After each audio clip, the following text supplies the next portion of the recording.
The space around the old Sol system was quiet, too quiet. Captain Zethkar pressed his clawed fingers against the smooth control panel of his ship and watched the empty stars through the main viewing window.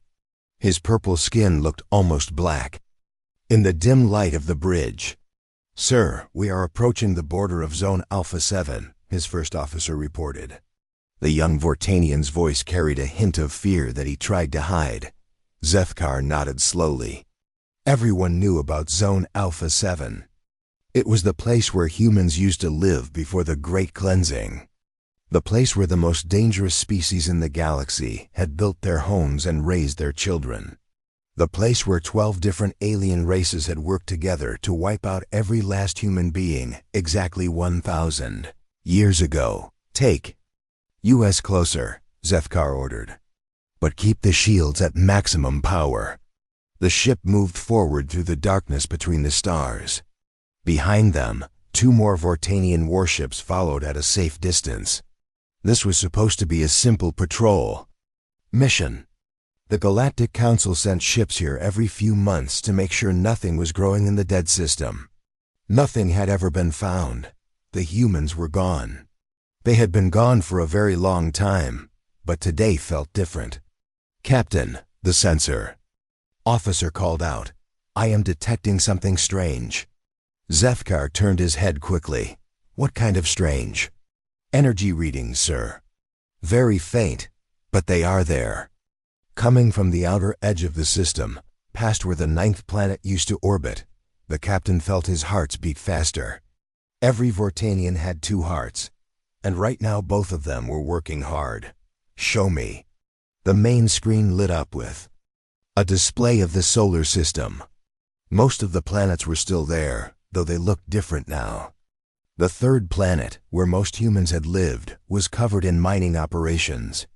The Vortanians had been taking metals and other materials from it for centuries. The 4th planet had been turned into a military base.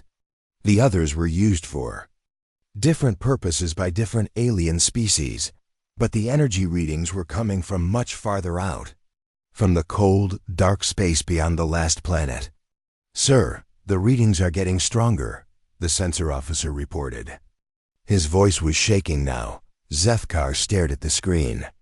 The energy patterns were unlike anything he had ever seen.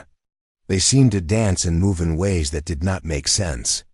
Sometimes they were there, sometimes they were not. Sometimes they seemed to be in 2 places at once. "Open a channel to the other ships," he ordered.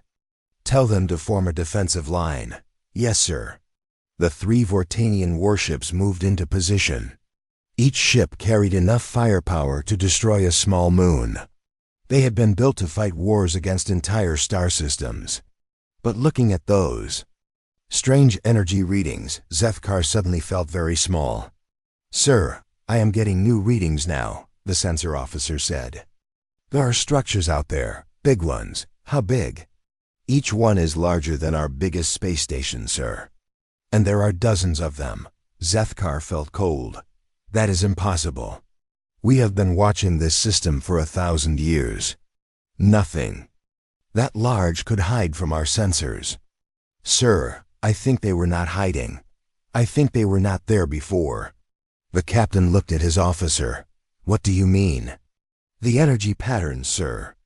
They look like the readings we get when ships come out of faster-than-light travel. But these readings are much more complex. It is like something very big just appeared in our reality from somewhere else." Before Zethkar could respond, the main screen changed. The image of the solar system was replaced by something that made his blood turn to ice. A massive structure floated in the darkness of space. It was bigger than anything the Galactic Council had ever built. Its surface seemed to be made of metal that moved and flowed like liquid. Strange lights pulsed along its length in patterns that hurt to look at. "Sir, we are receiving a transmission," the communications officer reported. "From who?" "Unknown, sir. The signal is coming from that structure." Zethkar hesitated. The smart thing to do would be to run, to take his ships and flee back to Council space as fast as possible. to report what they had found and let someone else deal with it. But he was a military officer. His duty was to investigate. Threats to the Galactic Council. Put it on the main screen, he ordered. The image of the strange structure disappeared. It was replaced by darkness for a moment. Then a face appeared on the screen. A human face. Every alien on the bridge stopped breathing. The face belonged to a woman with short brown hair and dark eyes. Her skin was pale, like all human skin, but there was something different about her. Something that made her look more real than anything else in the room. "Greetings," the human said. Her voice was calm and pleasant. "I am Commander Elena Brooks of the Human Remnant Fleet. You are in human space. Please identify yourselves." Zethkar could not speak. His mouth opened and closed, but no words came out. Humans were extinct. Everyone knew that. The greatest military. Minds of 12 different species had worked together to make sure of it. They had hunted down every human ship, every human colony, every human settlement. They had checked and double-checked. There were no humans left in the galaxy. "I repeat," the woman said, "please identify yourselves. You have 60 seconds to comply before we consider you a threat." The captain finally found his voice. "This is Captain Zethkar of the Vortanian Defense Fleet. You cannot be human." "Humans are extinct," the woman smiled. It was not a pleasant smile. "Reports of our extinction have been greatly exaggerated, Captain. We have been away for a while, but now we are back. And we have learned so many interesting things during our absence." "That is impossible," Zethkar said. "We destroyed all of you, every last one. You destroyed the humans you could find," Elena Brooks replied. "But we are very good at hiding when we need to. We are also very good at preparing. We have had 1,000 years to prepare, Captain. 1,000 years to grow stronger. 1,000 years to plan our return." The screen flickered for a moment. When it cleared, the human woman was gone. In her place was an image that made Zethkar's worst nightmares seem pleasant. Hundreds of massive structures filled the space around his small fleet. Each one was larger than a city. Each one bristled with weapons that defied understanding. Each one was filled with humans who had been dead for 1,000 years, but were somehow very much alive. "Sir, we need to run," his first officer whispered. "We need to run right now." Zethkar reached for the controls that would take his ships into faster-than-light travel. His hand never reached them. The 3 Vortanian warships simply vanished. One moment they were there, the next moment they were gone. They did not explode. They did not break apart. They just stopped existing in normal space inside the human fleet. Elena Brooks watched the empty space where the alien ships had been. Around her, the bridge of the Ark ship New Horizon hummed with quiet activity. Men and women who had been sleeping for 1,000 years worked at stations that seemed to be made of living light. "Take us to the next system," she ordered. "It is time to let the galaxy know that humanity has returned." The massive human fleet began to move through space in ways that should have been impossible. They did not travel faster than light. They simply stepped from one place to another, as if the distance between stars meant nothing to them. Behind them, the Sol system began to change. The dead world started to show signs of life. The poisoned atmosphere of Earth began to clear. The mining operations on the planets shut down as their alien workers simply disappeared. Humanity had returned to reclaim what was theirs, but they had not come back as the same species that had left. They had become something more, something that would change the galaxy forever. Dr. Elena Brooks walked through the long corridors of the Ark ship New Horizon. The walls around her glowed with a soft blue light that seemed to come from the metal itself. Her footsteps made no sound on the smooth floor. Everything about the ship was different from what humans had built 1,000 years ago. She stopped at a large window and looked out at the stars. Somewhere out there, alien races were living on worlds that used to belong to humans. They thought humans were gone. Forever, they were wrong. Dr. Brooks, a voice called behind her. She turned to see Dr. Carl Mason walking toward her. Like Alina, Carl looked human, but there were small differences. His eyes were brighter than normal human eyes. His movements were too smooth, too perfect. The 1,000 years of sleep had changed them all. "The last group is waking up," Carl said. "We should have everyone awake within the next few hours." Elena nodded. "How are they handling the changes?" "Better than we hoped. The genetic modifications we made before the Exodus are working perfectly. Everyone is adapting to their new abilities quickly." Elena smiled. The humans who were waking up were not the same species that had fled Earth 1,000 years ago. They had known that hiding would not be enough. They needed to become something more. Something stronger. Something that could not be destroyed by alien weapons. "What about the other Ark ships?" she asked. "All 7 ships are operational. The Defiant has finished waking their military personnel. The Genesis has their terraforming teams ready. The other ships are reporting similar success." Elena walked toward the elevator that would take her to the bridge. Carl followed beside her. As they moved through the ship, they passed other humans who were going about their duties. Some were working on computers that floated in the air. Others were checking systems that seemed to exist in multiple dimensions at once. "Have you seen the intelligence reports from our scouts?" Carl asked. "Yes, the aliens have been busy while we were gone." The elevator doors opened without being touched. Elena and Carl stepped inside. The elevator began to move upward, but it felt like they were standing still. "They destroyed the Alterans completely," Carl said. His voice was sad. "An entire species wiped out because they refused to join the Galactic Council. And the Zephyrians are slaves," Elena added. "Kept docile with drugs and technology. Forced to build weapons for their masters." The elevator stopped and the doors opened. They stepped onto the bridge of the New Horizon. The room was large and filled with stations that seemed to be made of pure energy. Men and women worked at these stations, their hands moving through holograms that responded to their thoughts. Commander Jake Morrison stood at the center of the bridge.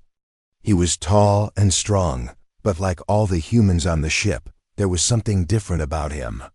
His skin seemed to shimmer slightly in the light. His eyes held knowledge that no human should possess. "Elena, Carl," Jake said as they approached. "Good timing. We just received reports from all our scout ships. What did they find?" Elena asked. Jake waved his hand and a holographic display appeared in the air above them. It showed a map of the galaxy with thousands of colored dots representing different star systems. "The Council controls over 10,000 worlds now," Jake said. "They have 12 member species, but only 4 of them have any real power.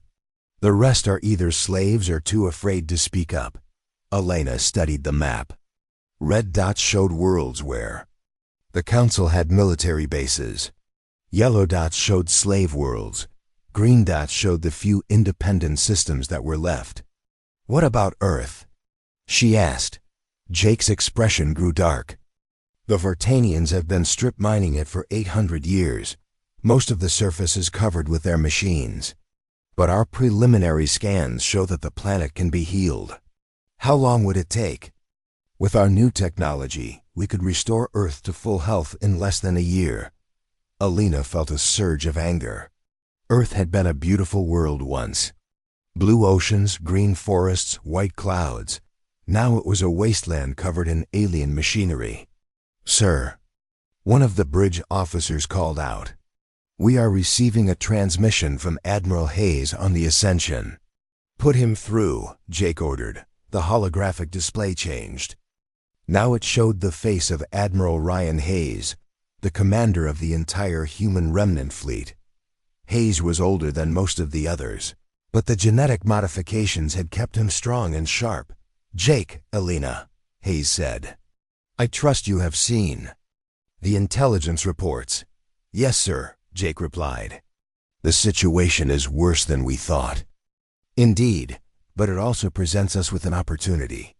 The Council has made many enemies over the past 1,000 years. Species that would gladly join us if we can prove that we are strong enough to protect them. Elena stepped forward.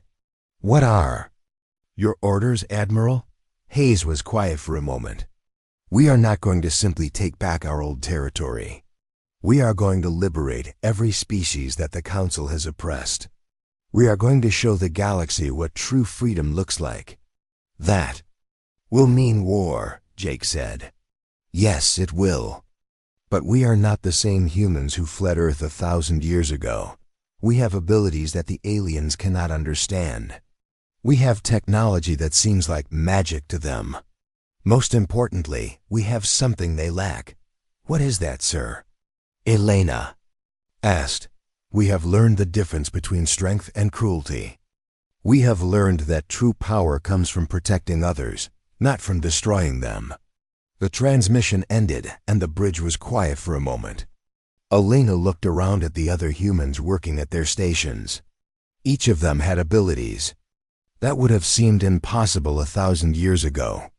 They could manipulate energy with their minds. They could exist in multiple places at once. They could step through space and time as easily as walking through a door. But Hayes was right. The most important thing they had learned was wisdom. Jake, Elena said. What do we know about the Zephyrian homeworld? Jake called up new information. On the holographic display, the image showed a beautiful blue and green planet surrounded by orbital stations. The planet itself is mostly intact, he said. But the population is kept under control by neural implants. The implants make them unable to think about rebellion or freedom. They are forced to work in factories that build weapons for the Council. How many Zephyrians are there?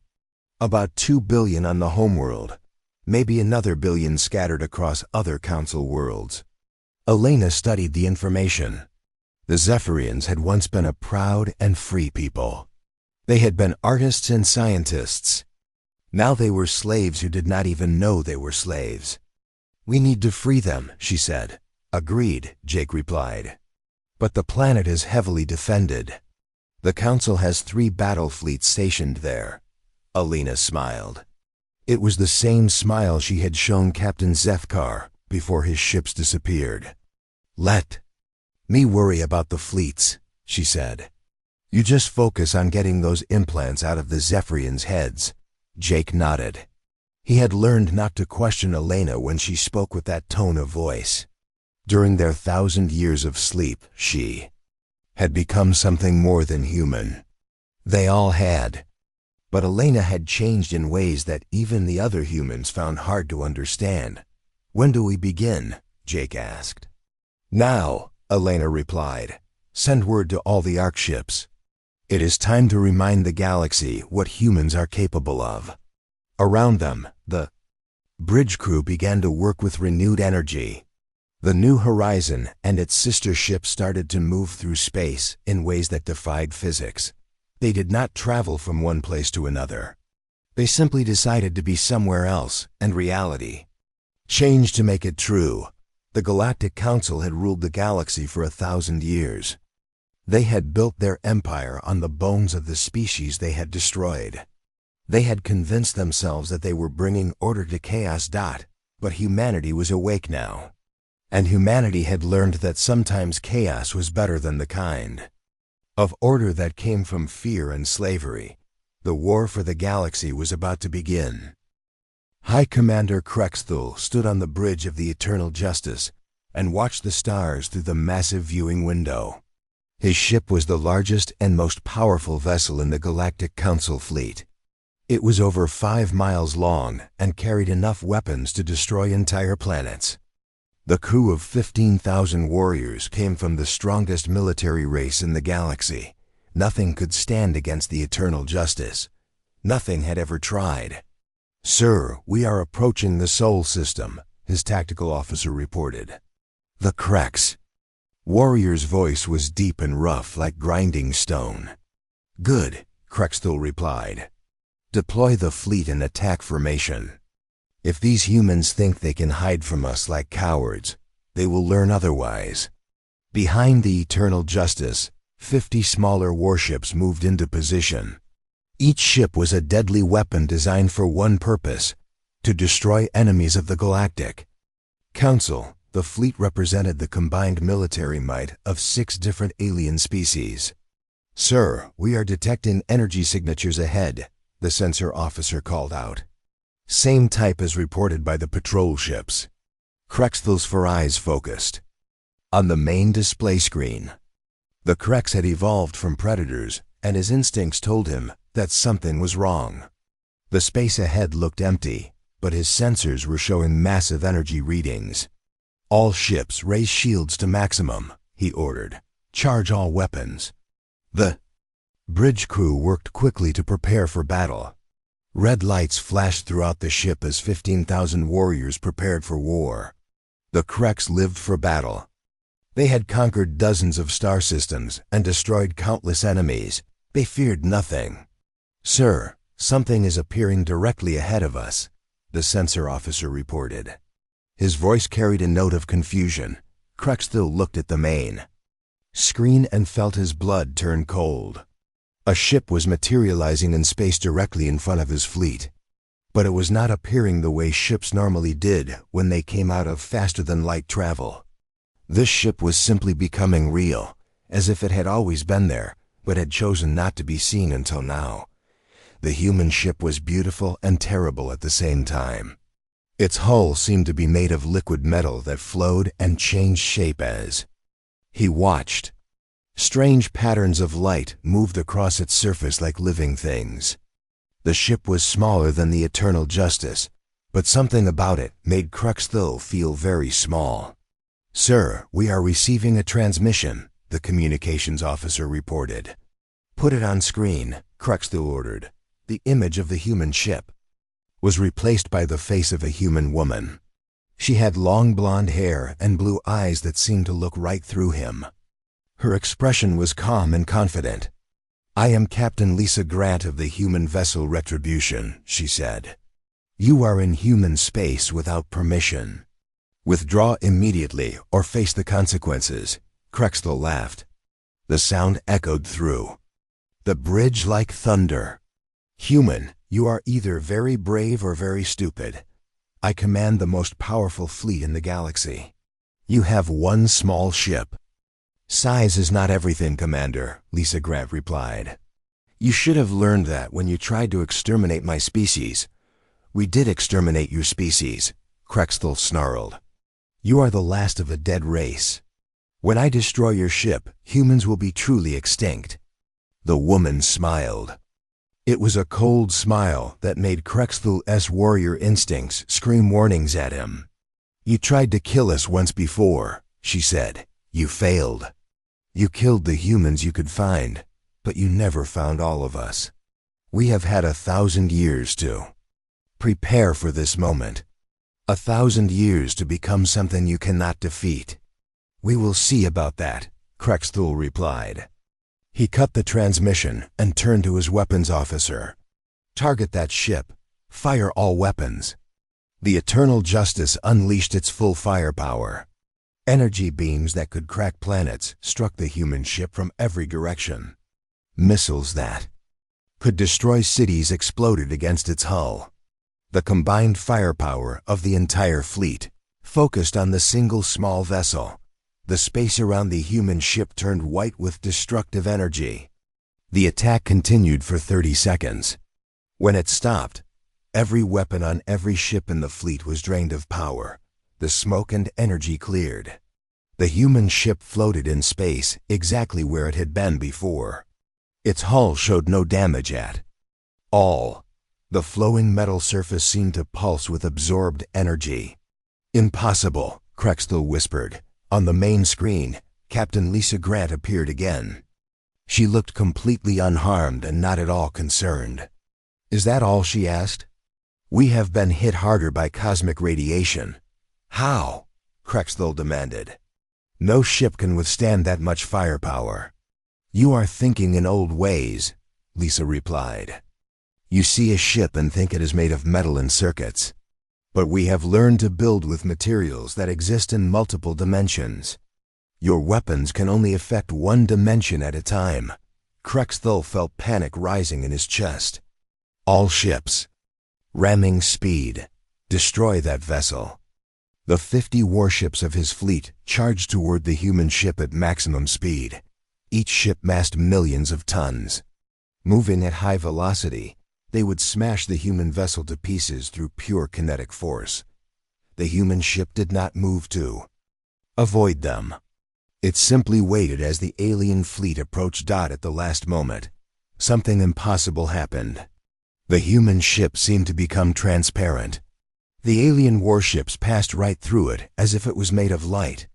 When they had all passed by, the human ship became solid again. Now it is our turn, Captain Grant said. The human ship moved. It did not accelerate gradually like normal ships. It simply appeared next to one of the alien vessels. Then it appeared. Inside the alien ship, Krexthul watched in horror as his warships began to shut down one by one. The human ship would appear inside their hulls, then reappear outside. Each ship it touched went dark and drifted helpless in space. "Sir, what are our orders?" his tactical officer asked. The warrior's voice was shaking now. Before Krexthul could answer, the human ship appeared on the bridge of the Eternal Justice. It materialized right in the center of the command deck, somehow fitting into a space that was far too small for it. Captain Lisa Grant stepped out of her ship and onto the bridge. She was not wearing a spacesuit, but she could breathe perfectly. In the alien atmosphere, she looked around at the Krex warriors who were pointing weapons at her. "I would not recommend firing those," she said calmly. "The energy feedback would destroy this entire deck." Krexthul drew his personal weapon, a blade that could cut through armor like paper. He charged at the human woman with a roar of rage. "Lisa." Grant did not move. The blade passed right through her as if she was not there. Then she became solid again and touched Krexthul on the chest.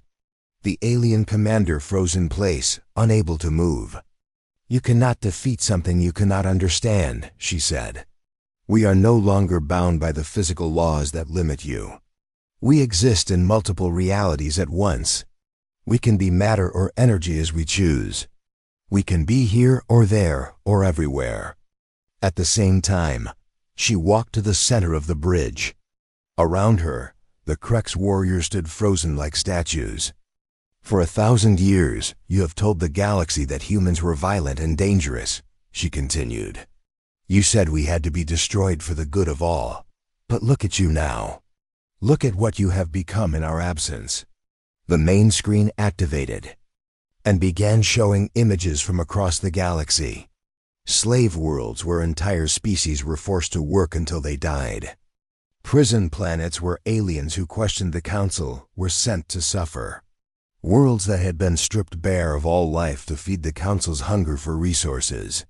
"You have become the monsters you claimed we were," Lisa said. "You have turned the galaxy into a place of fear and slavery, but that ends now." She pressed her hand against the main computer console. Information began flowing from the Eternal Justice to every communication network in the galaxy. Records of secret council meetings, evidence of genocide and slavery, proof of lies that had been told for centuries. "Every species in the galaxy will know the truth," Lisa announced. "They will know what the Council has done in the name of peace and order. They will know that humans did not start the war that led to our exile. They will know that we were attacked because we refused to bow down to tyrants." The transmission spread across the galaxy faster than light itself. On thousands of worlds, billions of beings watched as the evidence of Council crimes was revealed. Species that had lived in fear for centuries suddenly understood that they were not alone in their suffering. On the bridge of the Eternal Justice, Lisa Grant looked at the frozen Krex commander. "Your fleet is captured, but unharmed," she said. "Your crews are alive, but unable to fight. Consider this a mercy." The humans you tried to destroy have returned, and we remember what mercy means. Something you seem to have forgotten. She walked back toward her ship, which still somehow existed. Inside the alien bridge. Tell your council that humanity offers them one chance, she said. Surrender those responsible for our genocide. Free the enslaved species. Make reparations for the crimes you have committed. Do this, and we will allow you to live. And if we refuse, Crexthel managed to say through frozen lips. Lisa Grant turned back to look at him. Her blue eyes seemed to hold the coldness of space itself. Then you will learn why the galaxy was right to fear us, she said. But not for the reasons you told them.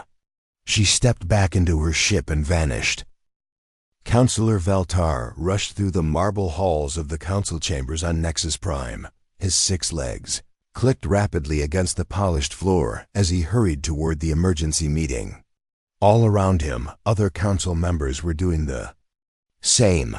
Fear filled the air like a bad smell. The great chamber was in chaos when he arrived. Representatives from 12 different species were shouting at each other in dozens of languages. The translation devices could barely keep up with all the angry voices. Order! Shouted Supreme Chancellor Mordak from his raised platform. The massive Brutalian leader slammed his fist down, making the entire podium shake. We will have order in this chamber. Slowly, the noise died down. Veltar took his place among the other representatives and looked up at the main display screen. It showed reports flooding in from across the galaxy. Human ships appearing everywhere. Council fleets being captured or destroyed. Slave worlds being liberated. The situation is critical, Chancellor Mordak announced. In the past 6 hours, we have lost contact with over 300 worlds. The humans are moving faster than our ships can travel. Counselor Hexara of the Silicon Brotherhood raised one of her crystal arms. How is this possible? Our intelligence said all humans were dead. How can a dead species be attacking us? They are not dead, Veltar said quietly.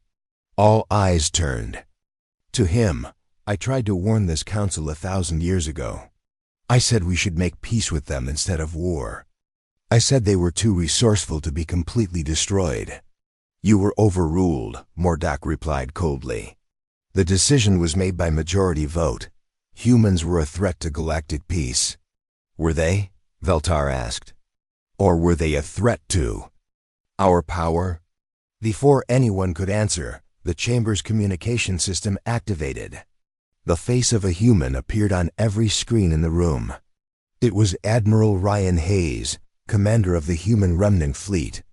Greetings, Galactic Council, Hayes sighed. His voice was calm but firm. I am Admiral Hayes of the Human Military. We have a few things to discuss. Chancellor Mordak stood up from his throne. Human, you will surrender immediately or face the full might of the Council's military forces. Hayes smiled. Chancellor, I think you misunderstand the situation. We have already faced your military forces. The Eternal Justice and its entire fleet are now in our custody. Their crews are unharmed but unable to fight. Impossible, Mordak roared. I am transmitting the sensor records now, Haz replied. You can see for yourself what happened to your most powerful fleet. The screens around the chamber showed the battle between the human ship and the Council fleet. The Council members watched in stunned silence as their greatest weapons failed to even scratch the human vessel. As you can see, Hayes continued, we are no longer the same species you drove from our homes. We have evolved. We have grown stronger. But most importantly, we have learned the difference between justice and revenge. What do you want? Counselor Hexara asked. We want what we have always wanted, Hayes replied. Freedom. Not just for humans, but for every species in the galaxy. We want an end to the slavery and oppression that you call order. The chamber erupted in angry voices again. Several council members began shouting that humans had no right to make demands. Others argued that the council had brought peace to the galaxy. Silence. Hayes commanded. Though he was only speaking through a communication screen, his voice somehow filled the entire chamber. Every council member fell quiet instantly. "You speak of peace," Hayes said. "But what kind of peace requires slave worlds? What kind of order? Demands that entire species be wiped out for refusing to obey? You have built your empire on the suffering of others." On the planet Zephyria, General Marcus Webb stood in the central square of the capital city.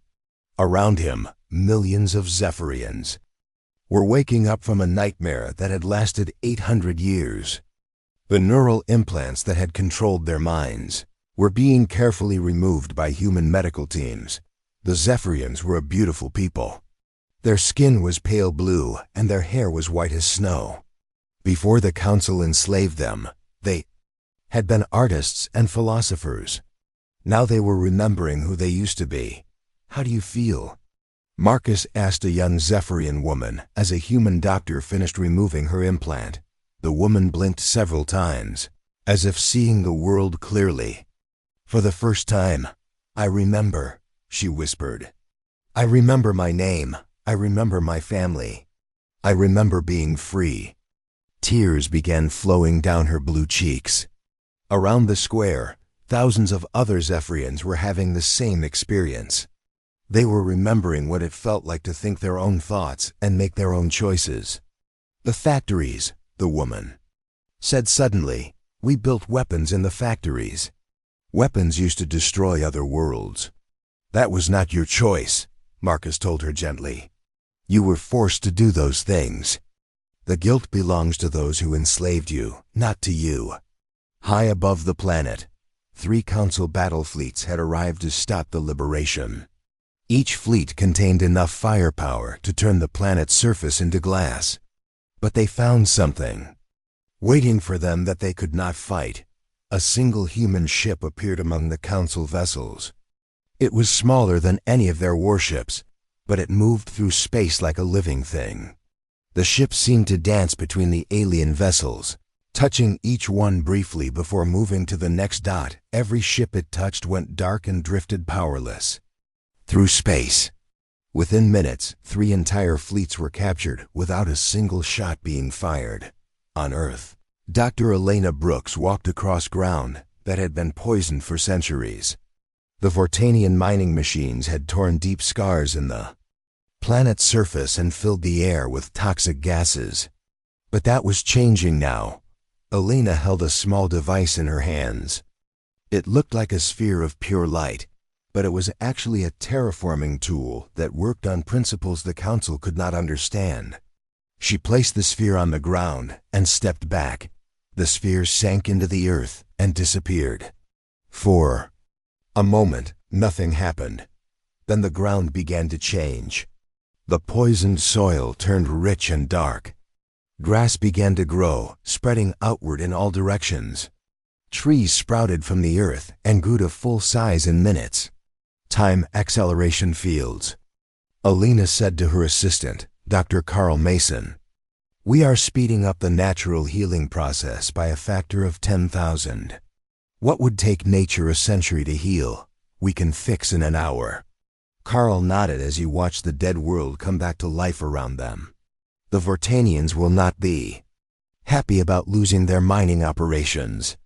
The Vortanians can find minerals on uninhabited worlds," Elena replied. "Earth belongs to humanity. It always has."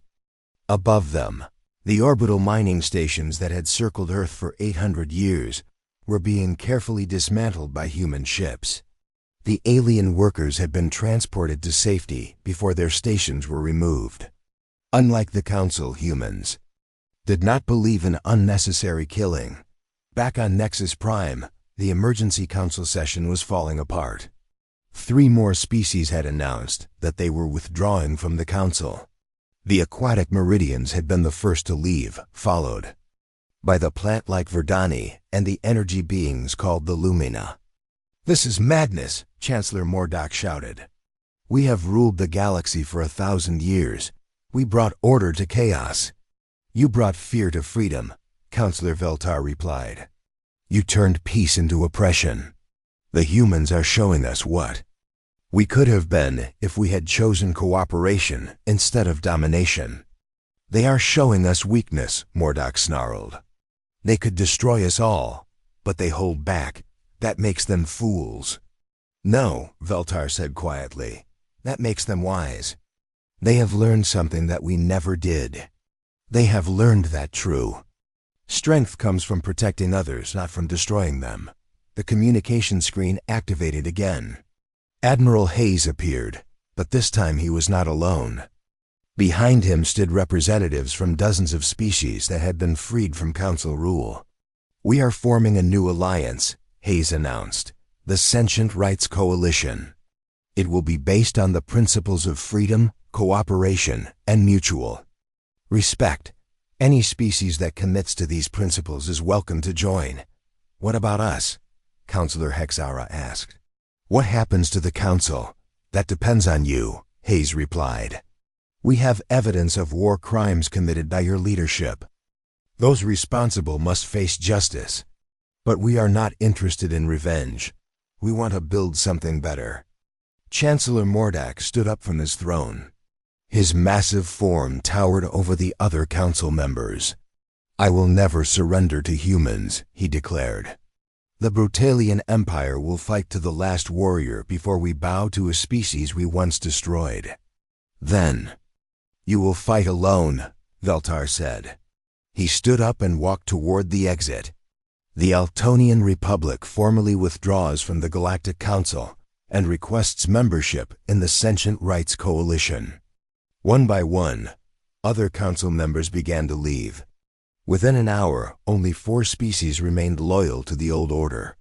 The Galactic Council, which had ruled for 1,000 years, was crumbling. Admiral Hayes watched the chaos through the communication link. He felt no joy in seeing the council fall apart. There would be more fighting before peace could be achieved. But for the first time in 1,000 years, there was hope that the galaxy could become something better. Sir, his aide reported, we are receiving surrender requests from 47 council worlds. They want to negotiate peaceful transitions to the new alliance. The great trial chamber on the restored Earth was filled with representatives from over 300 worlds. Beings of every shape and size sat in the curved rows of seats that surrounded the central platform. Some breathed oxygen like humans. Others needed special atmosphere suits. A few existed as pure energy and appeared as glowing shapes in the air. Judge Patricia Wells stood at the center of the platform and looked out at the assembled crowd. She was human, but like all her people, she had been changed by the 1,000 years of exile. Her eyes seemed to hold wisdom far beyond her apparent age. We are here today to seek justice, she announced. Her voice carried to every corner of the vast chamber without the need for amplification. Not revenge. Not punishment for its own sake. Justice. In the defendants section, former Supreme Chancellor Mordok sat in restraints that kept his massive Brutalian form from moving. Beside him sat 12 other former council leaders who had been captured over the past months. Their faces showed anger, fear, and in some cases, resignation. The charges against you are serious, Judge Wells continued. Genocide of the Alteran species, enslavement of the Zephyrians, destruction of countless worlds for resources, suppression of technological advancement to maintain power, murder of millions of beings who opposed your rule. Colonel Amy Parker stood at the prosecution table and activated a holographic display. Images appeared in the air above the platform, showing the evidence that human scouts had gathered over many months. The defendants claimed they were bringing peace to the galaxy, Amy said. But the evidence shows something very different. They were building an empire based on fear and slavery. The images showed Alteran cities burning as council. Ships destroyed them from orbit. They showed Zephyrian children being fitted with neural control implants. They showed worlds stripped bare of all life to feed the Council's hunger for resources. The Alterans were peaceful, Amy continued. They had no military, They posed no threat to anyone. But they refused to join the council and give up their independence, so they were completely destroyed. In the witness section, a blue-skinned Zephyrian woman named Leela stood up to speak. She was one of the billions who had been freed from mental slavery when the humans liberated her world. "I was 5 years old when they put the implant in my head," she said. Her voice was soft but clear. "For 800 years, I could not think my own thoughts. I could not choose my own actions. I was a slave who did not even know she was a slave." Tears flowed down her blue cheeks as she continued. "I built weapons in their factories. Weapons that were used to destroy other worlds. I had no choice. None of us had a choice." Former Chancellor Mordak tried to stand up, but his restraints held him in place. "We brought order to chaos," he shouted. "The galaxy was full of war before the council. We created peace." "You created fear," Judge Wells replied calmly. "You called it peace, but it was really just the silence that comes when everyone is too afraid to speak." Dr. Alina Brooks took the witness stand next. She carried with her a small device that glowed with soft blue light. "This is a consciousness enhancer," she explained to the court. "Human technology that can raise any species to our level of mental and physical ability. We are prepared to share this technology freely with any species that joins the sentient Rights Coalition." Gasps echoed through the chamber. Several alien representatives began talking excitedly among themselves. The technology Alina described would allow any species to become as advanced as the humans. "Why would you share such powerful technology?" asked one of the judges, a crystalline being from the Silicon Brotherhood.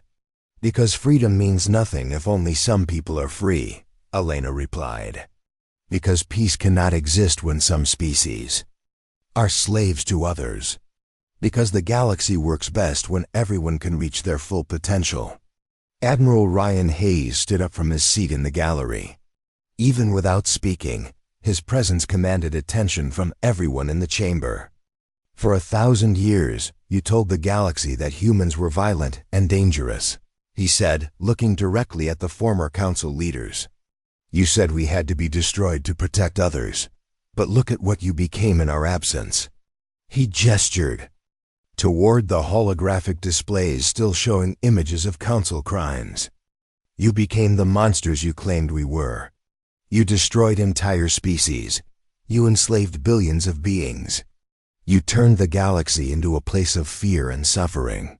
Hayes walked closer to the defendant's section. "But we are not like you.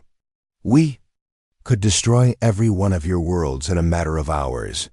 We could enslave your people as you enslaved others. We could take revenge for every human who died in your war against us. Then why do you not?" Mordak demanded. Hayes smiled sadly. "Because we learned something during our exile. We learned that power without wisdom is just destruction. We learned that true strength comes from protecting others, not from conquering them." The trial continued for 3 days. Witness after witness testified about the council's crimes. Evidence was presented that showed centuries of oppression and murder. The former council leaders were given every chance to defend themselves, but the facts spoke for themselves. On the final day, Judge Wells stood to deliver the verdict. "The court finds all defendants guilty of crimes against sentient life," she announced. "However, this court believes in rehabilitation rather than pure punishment." She looked at each of the former council leaders in turn. "You will spend the rest of your lives in service to the species you harmed. You will help rebuild the worlds you destroyed.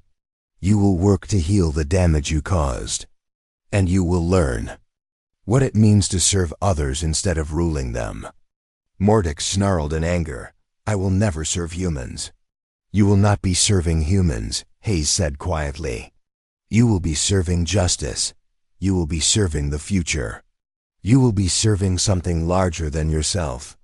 6 months later, Admiral Hayes stood on the observation deck of Earth's orbital station and looked down at his home world. The planet was green and blue again, just as it had been when humans first left it. The poisoned atmosphere had been cleaned. The stripped continents had been restored. Life flourished everywhere around him. The space station bustled with activity. Humans worked alongside Zephyrians, Meridians, Altonian survivors, and dozens of other species. The Sentient Rights Coalition had grown to include over 500 worlds, and more were joining every day. "Sir," his aide reported, "we are receiving a request from the Draconian Empire. They want to discuss joining the coalition." Hayes raised an eyebrow. The Draconians had been one of the Council's most loyal supporters. They were a proud warrior race that valued strength above all else. What changed their minds? He asked. "Their message says they have seen what true strength looks like. They want to learn from us." Hayes nodded. The galaxy was changing faster than anyone had expected. Species that had been enemies for centuries were learning to work together. Technologies were being shared freely instead of hoarded for advantage. Fear was being replaced by hope. Dr. Elena Brooks approached him carrying a datapad filled with reports from across the galaxy. "The consciousness enhancement program is working better than we hoped," she said. "The first group of volunteers from other species have completed the process successfully. They are adapting to their new abilities quickly. Any problems?" Hayes asked. "None. In fact, they are using their enhanced abilities to help their own people advance even faster. The Zephyrians have already begun developing new art forms that exist in multiple dimensions. The Meridians are creating music that can be heard across star systems." Hayes smiled. This was what they had hoped for when they decided to share their technology. Not just making other species more powerful, but helping them become more than they had ever been before. "Admiral," another aide called out. "Message from the Outer Rim territories. The exploration fleets have found something interesting." "What kind of something?" "Unknown ruins on 17 different worlds, all showing signs of advanced technology. All apparently abandoned millions of years ago." Hayes considered this information. The galaxy was full of mysteries, and humanity had only begun to explore them. But now they would not be exploring alone. They would have allies and friends to share in whatever they discovered. "Set course for the Outer Rim," he ordered. "Let's see what secrets the galaxy has been keeping."